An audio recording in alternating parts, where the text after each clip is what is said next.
kebangsaan. Nah, pada ego kebangsaan, Anda tidak lagi melihat suku A, suku B atau suku X itu sebagai Anda tidak lagi melihat bahwa suku yang lain harus berkhidmat atau memuja dan memuji suku Anda. Anda mulai melihat bahwa suku-suku yang lain itu sama dengan suku Anda, gitu. Bahwa suku-suku yang lain, keluarga-keluarga yang ada dalam suku itu sama dengan Anda. Anda tidak harus menginginkan bahwa yang lain, suku yang lain harus berkhidmat pada Anda, harus memuji Anda, menghormati suku Anda. Atau Anda tidak lagi memandang bahwa suku yang lain harus ditundukkan supaya suku Anda dihargai, tidak. Tetapi dalam ego kebangsaan ini, Anda mulai melihat bahwa suku-suku yang ada, semua suku-suku yang ada itu sama dengan Anda, sama, tidak ada bedanya. Suku yang satu itu mulia, suku Anda juga mulia. Semuanya punya kemuliaan, kehormatan, punya kebaikan dan layak masing-masing akan saling berhikmat. Misalnya Anda melihat suku ini, Anda tidak akan menundukkannya, Anda akan berhikmat. Begitupun yang lain melihat suku Anda, dia juga akan berhikmat dan saling memuji. Nah, gitu. Tidak lagi ada ego. Makanya di situ pada ego kebangsaan Anda sudah mulai melihat begitu. Anda sudah bisa mulai melihat bahwa tidak ada lagi ego kesukuan. Yang ada adalah kebangsaan. Bahwa suku-suku yang lain sama dengan suku Anda. Nah, di ego kebangsaan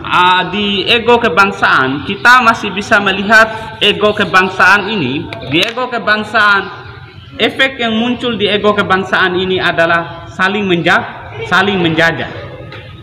Terjadi yang namanya penjajahan. Nah, pada ego keluarga juga ini masih berbahaya, gitu.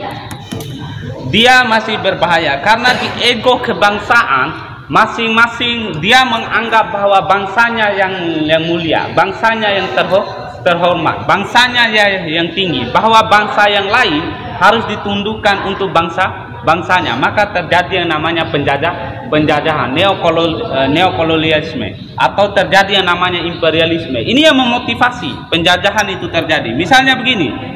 Dulu dalam sejarah ada yang namanya bangsa kulit putih dan bangsa kulit hitam, ras Arya. Nah, gitu. Ini memotivasi. Hitler dulu itu memperjuangkan ras dulu itu. Kalau Anda dapat sejarah Hitler itu, ya kan, dulu Hitler itu memaksakan menundukkan yang lain itu bahwa dia menganggap bangsanya yang terhormat. Ya gitu. Keturunan mereka lah yang lebih tinggi. Bangsa kulit putih atau ras darah Arya lah yang lebih hebat daripada yang lain. Sehingga dia melakukan perlawanan dan memaksakan yang lain untuk tunduk pada Hitler dulu itu. Nah, sekarang begini. Oleh bangsa kulit putih menganggap bahwa mereka adalah bangsa Tuhan. Maksudnya bangsa kulit putih, orang-orang yang memiliki ciri khas kulit warna putih itu mereka menganggap tuan. Nah, gitu. Sehingga mereka menempatkan bahwa orang-orang yang berkulit hitam atau bangsa-bangsa yang didominasi oleh orang-orang berkulit hitam itu adalah budak. Gitu. Yang bangsa kulit putih itu yang dianggap tuan. Nah, sehingga muncul keinginan untuk menundukkan yang lain, bahwa yang bangsa kulit hitam itu mereka tidak bisa memimpin dunia ini. Mereka statusnya rendah. Kitalah yang terhormat. Bangsa kulit putihlah yang terhormat. Bangsa kulit putihlah yang cerdas. Hanya bangsa kulit putih yang bisa memimpin, gitu. Nah, sehingga muncul keinginan untuk menjajah yang lain, menjajah bangsa yang lain.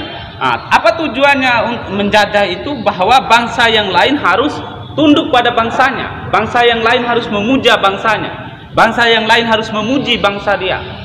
Sehingga karena mereka sudah berpemahaman bahwa bangsa kulit putih itu adalah bangsa Tuhan. Ini yang terjadi di Eropa dulu itu. Nah, gitu. Makanya kenapa sampai sekarang lah kalau kita lihat bangsa-bangsa kulit putih itu akan memaksakan bangsa yang lain harus tunduk, gitu. Nah, ini terjadi penjajahan. Nah, makanya begini. Nah, pandangan dunia ini kemudian masuk ke pikiran manusia, meluas, begitu. Ada sekarang manusia itu misal ada begini. banyak di sekitar kita ini, misalnya ada orang-orang begini, ada banyak mental budak yang berkeliaran gitu. Secara teoritis begini, secara teoritis orang-orang budak itu begini, orang-orang yang memaksakan untuk berpenampilan seperti orang-orang bangsa kulit putih, ya kan. Tujuannya dia itu bukan mau lawan penjajah, ya kan, tetapi dia supaya terhindar dari penjajah.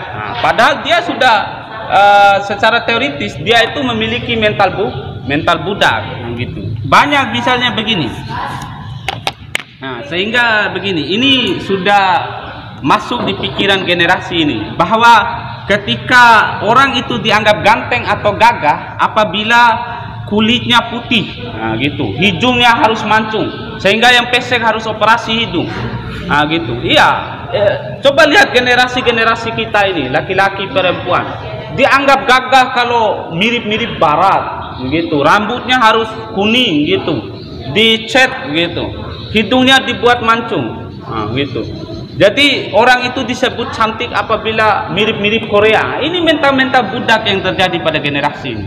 Cara-cara berpikir mental budak ini sudah merasuki pikiran generasi, bahwa orang itu dianggap gagah, orang itu dianggap cantik, ya kan, apabila penampilan dan penampilannya ke barat-baratan. Ini banyak ini di Indonesia ini, mental generasi, mental artis kita ini. Semuanya harus ke barat-baratan sehingga dianggap gagah. Dan ini sebenarnya mental budak. Maksudnya Anda tidak punya prinsip loh, Anda tidak punya cara pandang sendiri, ya kan. Anda mengadopsi cara berpikirnya orang-orang penjajah. Tujuan Anda adalah Anda sebenarnya mau menjadikan diri Anda itu, ya kan, seperti ini, orang bangsa Tuhan ini, orang-orang yang memiliki derajat tinggi, tetapi sesungguhnya itu sebenarnya mental budak, orang yang berilmu.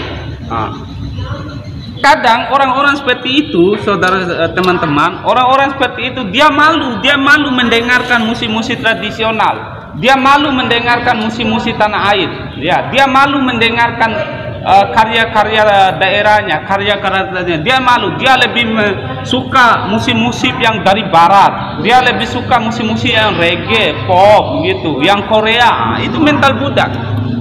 Dia lebih suka, walaupun dia tidak paham apa maksudnya, dia paksakan untuk memahami. Gitu. Itu mental budak.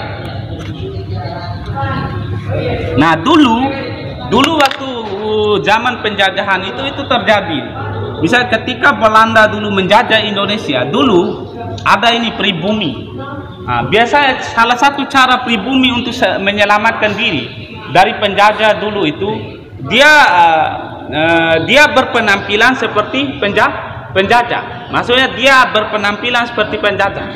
Tujuannya adalah dia mau terhindar dari penjajah. Makanya dia berpenampilan seperti penjajah. Dia misalnya dia berpenampilan mewah, ya kan. Dia memutihkan kulitnya. Dia yang kulit hitam dia jadikan kulitnya putih, gitu. Dia rambutnya dikasih pirang. Tujuannya adalah terhindar dari penjajah. Tetapi mental yang dipakai itu adalah mental penjajah. Dia justru menjajah dirinya sendiri. Apa tujuan daripada Belanda menjajah? Tujuannya adalah supaya budaya mereka bawa itu diikuti. Itu tujuan, selain daripada kekayaan dan sumber daya alam. Tujuan terakhir adalah akidah, gitu. Apa budaya yang datang itu yang harus diikuti oleh daerah jajahan. Secara tidak langsung dia sudah menjadi mental budak dan dijajah. Maka Anda harus rubah cara pandangan Anda. Cantik, gagah itu tidak boleh begitu. Cantik itu relatif, gagah itu relatif, begitu.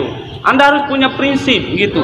Kalau Anda tidak punya prinsip, Anda mengikuti mental budak, Anda kehilangan harga diri. Harga diri Anda itu tidak boleh mengikuti mental budak. Anda harus jadi diri sendiri, begitu. Itu pandangan dunia itu sudah masuk di generasi-generasi kita. Coba lihat sekitar. Jangankan, tidak usah jauh-jauh lah, Anda keluar saja di Bima ini. Jadi sudah begitu cara pandang generasi ini. Cantik dan gagah itu harus ke barat-baratan, ya gitu. segala produk-produk kecantikan harus dari barat, harus dari luar gitu. Nah, itu mental budak sebenarnya. Anda punya mental budak, Anda tidak punya prinsip gitu. Nah, makanya ego kebangsaan ini masih berbahaya. Dia masih bisa menciptakan konflik antar negara. Nah, dia akan menganggap bahwa bangsanya yang tuan, bangsanya yang hebat, bangsanya yang mulia, sehingga terjadi yang namanya penjajah. Kapan bangsa yang lain tidak sesuai dengan keinginannya, dia akan menjajah. Nah, gitu.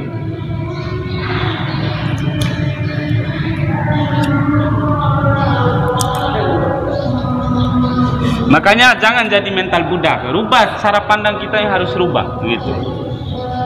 Kapan Anda mengikuti pandangan budak, repot, Anda repot, gitu. Bayangkanlah dunia ini yang mancung sudah ada jasa operasi supaya hidung mancung, ya, yang hitam harus operasi jadi putih. Apa yang motivasinya? Karena tadi mental penjajah tadi, mental budak tadi, gitu. Dianggap gagah manusia itu kalau mirip Barat, mirip Korea, itu mental budak gitu. Nah, dirubah. Nah, makanya mudah-mudahan kita tidak mengikuti cara pandang budak gitu. Anda sudah dijajah loh. Perang sekarang adalah perang pemikiran loh. Ketika satu budaya berhasil menguasai budaya lain, itu sederhananya kita telah dijajah gitu.